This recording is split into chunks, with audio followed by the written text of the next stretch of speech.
Mr. Speaker, Geoffrey Robertson, KC, is a respected authority on international law. He's also the head of the Prime Minister's barrister chambers. And he couldn't be clearer. President Trump's actions in Venezuela are illegal. He says the United States, and I quote, is in breach of the United Nations Charter and has committed the crime of aggression, which the court at Nuremberg described as the supreme crime.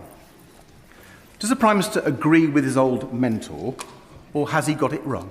Well, there's plenty of things that Geoffrey and I have agreed on or disagreed with over the years, but let me set out our position. It is our long-standing position that Maduro was not a legitimate president in Venezuela. And so nobody, I think, sheds any tears at his removal. And what we need, what we were saying before the weekend, and we say again, is there needs to be a peaceful transition to democracy in Venezuela. Now, the benchmark of all actions of all countries is, of course, international law, and it is for the US to justify its actions accordingly. My focus is on the defence and security of the United Kingdom, and yesterday we were working with NATO allies, including the US, on security guarantees for Ukraine. And it's only with security guarantees that we'll have a just and lasting peace in Ukraine, which is vitally important for Ukraine, for Europe and for the United Kingdom. Sir Ed Davey. Mr. Speaker, the Prime Minister just looks ridiculous when he won't tell the truth that Trump has broken international law.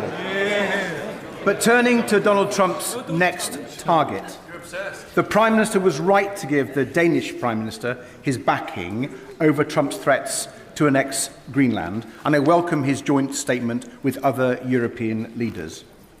But does he also agree that if Trump does attack Greenland, it will be the end of NATO?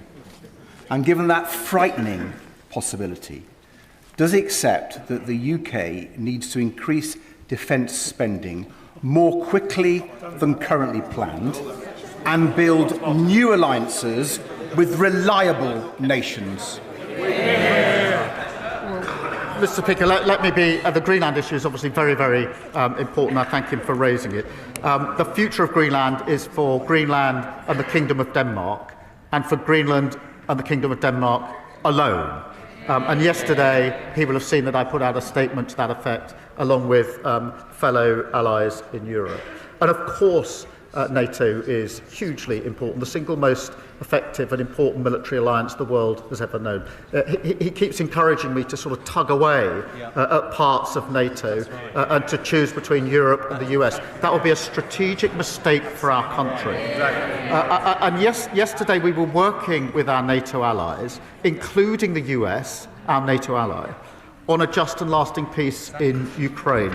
That will not happen without security guarantees from the coalition of the willing, backed by the United States. That's a vitally important issue, and we made progress on that. And there won't be a just and lasting peace in Ukraine without those security guarantees, and not achieving a just and lasting peace in Ukraine is not in our national interest, and that's why I'm applying so much time and energy to seeking to get that outcome.